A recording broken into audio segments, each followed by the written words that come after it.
मैं तो अपने समाज की भलाई के लिए और आपके बच्चे अनाथ ना हो और आप जेल में ना जाएं, इसलिए मैं ये बात कर रहा हूँ। समझ आती है मेरी बात तो समझिए, नहीं आती है तो थूक दीजिए, मुझे कोई फर्क नहीं पड़ता है। कि जो धर्मांतरण करने का अधिकार आज सिर्फ कलेक्टर के पास है, किसी भी पादरी का पास धर्मांतरण करने का अधिकार नहीं है। आप बपतिस्मा देते हैं, बपतिस्मा देने का मतलब धर्मांतरण हो गया, ये कतई नहीं है। धर्मांतरण उस वक्त संपूर्ण होता है, पूरा होता है, जब कलेक्टर आपको अनुमति दे देता है, भले बपतिस्मा देने के बाद दे। अगर कलेक्टर ने अनुमति नहीं दी तो आपका धर्मांतरण नहीं हुआ। दोस्तों अभी एक वीडियो हमारे पास निकल करके आया है जो कि पन्नालाल जी का वीडियो है। ये पन्नालाल जी कौन है मैं आपको बता दूं। छत्तीसगढ़ के अंदर जब भी मसीह सताव होता है तो ये मसीह लोगों के लिए आवाज उठाते हैं। एक तरीके से आप बोल सकते हैं मसीह लोग के एक नेता ही हैं, उनके लिए आवाज उठाते हैं। कोई पास्टर अगर झूठे धर्मांतरण के केस में जेल में चला जाता है तो उसकी रिहाई करवाते हैं। मतलब ये यही काम करते हैं मसीह लोगों के लिए, आप समझ चुके होंगे। छत्तीसगढ़ में ये रहते हैं, लेकिन इन्होंने एक बड़ी चिंता जाहिर की है अपनी, और एक वीडियो जो कि है सोशल मीडिया पर डाला है, जो कि मैं अभी आपको दिखाऊंगा और सुनाऊंगा। आज से मैंने कुछ दिन पहले आपको कुछ वीडियोस दिखाए थे यूपी के, जिसके अंदर मैंने आपको बताया था जो पहले धर्मांतरण को लेकर के कानून थे उनके अंदर संशोधन कर दिया, उनकी जो सजाएं हैं, उनके जो जुर्माने हैं बढ़ा दिए, और कुछ ऐसे संशोधन उसके अंदर किए गए हैं जो कि बहुत हानिकारक हैं मसीह लोगों के लिए। उनमें से एक मैं आपको बता देता हूँ। पहले क्या होता था, अगर किसी का धर्म परिवर्तन हुआ है तो वो या उसके घर के लोग, मतलब पीड़ित व्यक्ति या उसके घर के कोई भी रिश्तेदार हैं या उसके घर के फैमिली का कोई भी सदस्य है, वो ही एफआईआर करवा सकता था। लेकिन अब दूसरे भी एफआईआर करवा सकते हैं, मतलब जो आपके घर से संबंधित ही नहीं है वो भी आपके ऊपर, मतलब पास्टर के ऊपर या जो सेवा वहां पर कर रहा है उसके ऊपर एफआईआर करवा सकता है। मतलब बेरोजगार दल के लोग और ये आरएसएस के लोग, ये लोग जरूर एफआईआर करा सकते हैं। इनको इसमें बिल्कुल छूट मिल गई है। तो समझ लीजिए आप यहाँ से कि कितना घातक ये कानून मसीह लोगों के लिए है। इसके विषय में जो पन्नालाल जी ने कहा है वो मैं आपको सुनाना चाहता हूँ। पहले दोस्तों आप इस वीडियो को देखिए, उसके बाद फिर हम बात करते हैं। मैं तो अपने समाज की भलाई के लिए और आपके बच्चे अनाथ ना हो और आप जेल में ना जाएं, इसलिए मैं ये बात कर रहा हूँ। समझ आती है मेरी बात तो समझिए, नहीं आती है तो थूक दीजिए, मुझे कोई फर्क नहीं पड़ता है। जो धर्मांतरण हो विधेयक जो होता है उसको रोकने के कई तरीके हैं। आप लंबी चौड़ी बातों में मत आइए कि हम ऐसा करेंगे वो करेंगे। आपको प्रदर्शन करना था, वो समय निकल गया, आप नहीं कर पाए, न संगठित हुए। अब आप अपना एक कागज दीजिए, घर में जाइए, गवर्नर को एक चिट्ठी लिखिए। चिट्ठी में आप 4 पॉइंट लिखिए, जो फिर से इसको रिकॉर्ड कर करके आप सुन लेना 2 बार 3 बार में। उसमें लिखिए कि आर्टिकल 13 में मुझको अपनी परंपरा छोड़ने का अधिकार है, उसके तहत आप कन्वर्जन बिल जो है इसको मुझको अपनी परंपरा छोड़ने से रोकता है। दूसरी बात उसमें लिखिए, जो मैं अपना जो धर्म की आजादी 25A में दी गई है वो ये है कि मुझको अपने सोचने की शक्ति मेरी स्वतंत्र है। कोई भी शासन मुझको ये नहीं बोल सकता कि आप इस तरीके से सोचेंगे कि उस तरीके से सोचेंगे। ये हमारी आजादी 25 में है। वो धर्म वरम तो आप छोड़ दीजिए उसका। मेरी सोच की जो आजादी है, that is my fundamental right, है ना, मूल अधिकार है। मूल अधिकार आपके स्वतंत्र सोच की है।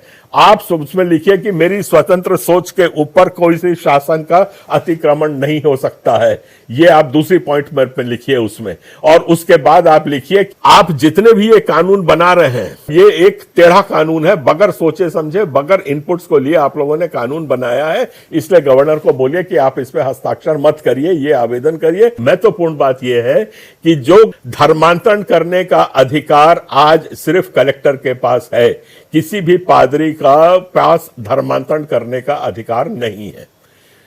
आप बपतिस्मा देते हैं, बपतिस्मा देने का मतलब धर्मांतरण हो गया, ये कतई नहीं है। धर्मांतरण उस वक्त संपूर्ण होता है, पूरा होता है, जब कलेक्टर आपको अनुमति दे देता है, भले बपतिस्मा देने के बाद दे। अगर कलेक्टर ने अनुमति नहीं दी तो आपका धर्मांतरण नहीं हुआ। ये बात को आप लिखिए, अपने तरीके से लिखिए कि धर्मांतरण करने का अधिकार सरकार के पास है, कलेक्टर उसको करता है, हमारे पास कोई ऐसा अधिकार नहीं है। अब रह गई बात हमको प्रचार करने की, तो हमें प्रचार करने की आजादी है। अगर हम गलत प्रचार कर रहे हैं, देवी देवता को उल्टा सीधा बोल रहे हैं, कुछ कर रहे हैं, तो उसके लिए बहुत कानून है जिसके अंदर कार्रवाई की जा सकती है। ये आप 3 पॉइंट लिख करके गवर्नर को दीजिए। अतः आप इस पे हस्ताक्षर कतई ना करें। आप इतना करेंगे और आपके 5-10 हजार अगर एप्लीकेशंस वहां पहुंच जाएंगी तो आप आज जिंदा रह सकोगे, आपका विश्वास जिंदा रहेगा, आपके बच्चे जिंदा रहेंगे। और नहीं करना है तो आप बिल्कुल खूब लड़िए आपस में, मुझे कुछ नहीं कहना। वीडियो में आगे बढ़ने से पहले दोस्तों मैं आपको बताना चाहता हूं, अगर आप हमारी इस वीडियो को बिहार या बिहार के आसपास कहीं से भी देख रहे हैं तो आप आ सकते हैं बिहार में होने वाली चंगाई सभा में। बिहार में 30 अगस्त के दिन एक चंगाई सभा रखी गई है। सुबह 10 बजे से लेकर के 1 बजे तक परमेश्वर के अभिषिक्त दास बिशप विजय इमानुएल इस चंगाई सभा को लेने के लिए आएंगे। अगर आप हमारी इस वीडियो को पटना से, पटना के आसपास, बिहार से कहीं से भी देख रहे हैं तो आप इस चंगाई सभा में जरूर आएं। आपके लिए यहाँ पर प्रार्थनाएं की जाएंगी, आपको परमेश्वर के वचन से सुनाया जाएगा। नवज्योति निकेतन कुर्जी मोड़ पर यह प्रार्थना होने वाली है। मैं आपको बताना चाहता हूँ, स्क्रीन पर अभी आपको एड्रेस दिख रहा है। अधिक जानकारी के लिए आप इन दिए गए नंबरों पर भी संपर्क कर सकते हैं। अभी दोस्तों आपने इस पूरे वीडियो को देख लिया, आपको समझ में आ चुका होगा कि पन्नालाल जी ने जो बातें इसके अंदर बोली हैं वो कितनी वजन वाली बातें हैं।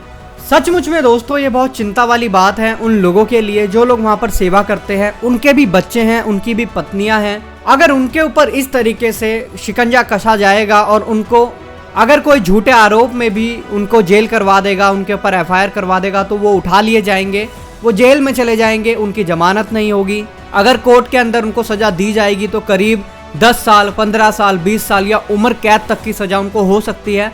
तो उनके बच्चों का, उनकी पत्नी लोगों का क्या होगा, आप खुद सोच कर देखिए दोस्तों। यूपी के अंदर इतना ज्यादा मसीह लोगों को ये कानून दबा सकता है, इसीलिए पन्नालाल जी ने भी इस बात को बोला है। मैंने अपनी एक पहले वीडियो दिखाई थी आपको जिसके अंदर मैंने भी आपको बताया था, और एक यूपी के ही पास्टर की मैंने आपको वॉइस भी सुनाई थी जिसके अंदर कि वहाँ के गवर्नर को, जो मसीह लोग हैं वहाँ पर, यूपी के लोग जो भी इस वीडियो को देख रहे हैं, गवर्नर को लिख करके वहाँ पर चिट्ठी डालें ताकि ये कानून ना पास हो। अगर ये कानून पास हो गया तो बहुत मुश्किल हो जाएगा यीशु मसीह के बारे में लोगों को बताना।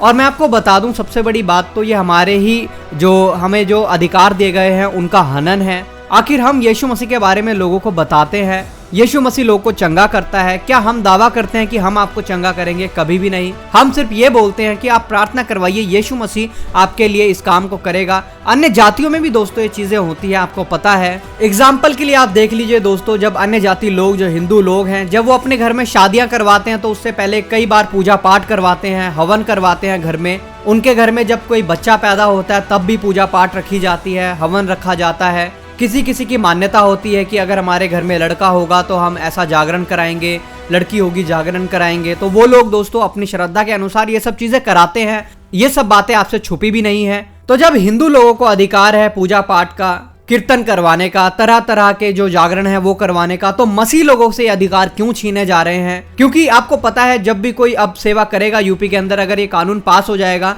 अगर वो कहीं पर छोटी मोटी चर्च लगाएगा किसी जमीन पर या कोई हॉल लेकर के रेंट पर, वहां पर पुलिस पहुंच जाएगी, बेरोजगार दल वहां पर पुलिस को लेकर के पहुंच जाएगा और पादरी के खिलाफ FIR बेरोजगार दल के कहने पर ही हो जाएगी। ठीक है, आपको ये मैंने आपको पहले ही बताया, क्योंकि ये बेरोजगार दल के लोग, RSS के लोग सबसे पहला आरोप ही यही लगाते हैं कि प्रलोभन देकर के धर्म परिवर्तन करा रहे थे। और पुलिस भी इस बात की जांच करती है, नहीं करती है, पहले गिरफ्तार करती है, उसके बाद करती है, नहीं करती है दोस्तों नहीं हम जानते हैं। क्योंकि बहुत सारे केस हमारे सामने ऐसे आए हैं कि जिसमें बहुत सारे पास्टर जेल में हैं और वो बेगुनाह हैं, उन्होंने कभी भी किसी का ऐसे जबरन धर्म परिवर्तन नहीं कराया है, लेकिन उनके ऊपर आरोप लगाए गए और उनको जेल में रखा गया है। ना उनको जमानत मिल रही है ना कुछ, उनके बच्चे, उनकी बीवियां परेशान हैं, उनका परिवार परेशान है, और झूठे आरोपों में बहुत सारे पास्टर हैं जो कि जेल में पड़े हुए हैं।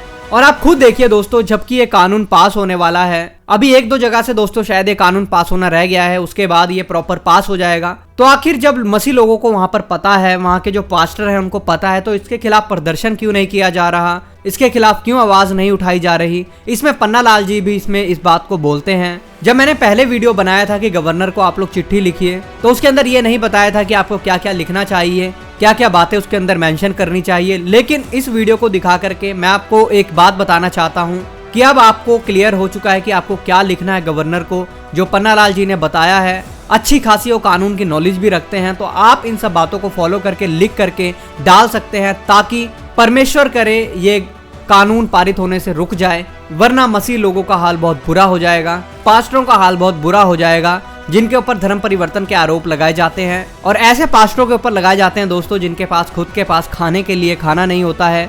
कई बार कई पास्टर लोग, मैं आपको बता दूं, बड़ा संघर्ष करते हैं 2 रोटी के लिए भी। उन लोगों के ऊपर पैसे देकर धर्म बदलवाने का आरोप लगाया जाता है। कमाल है हमारे देश के ये बेरोजगार दल के लोग, आज तक एक सबूत ये लोग दिखा नहीं पाए, आज तक किसी व्यक्ति को ये लोग कैमरे पर खड़ा करके दिखा नहीं पाए, उसकी स्टेटमेंट नहीं दिखाई इन्होंने बैंक की कि ये देखिए इसको इतना पैसा मिला है, और बात करते हैं इतनी बड़ी बड़ी कि धर्म परिवर्तन कराते हैं। अगर कराते हैं तो तुम भी करा लो पैसे दे करके। बाकी आप इन सब बातों के बारे में क्या सोचते हैं, अपनी राय जरूर कमेंट बॉक्स में लिख करके बताइएगा। मिलते हैं फिर नए किसी और वीडियो में, तब तक के लिए सबको जय मसीह की। प्रभु आपको बहुत आशीष दे।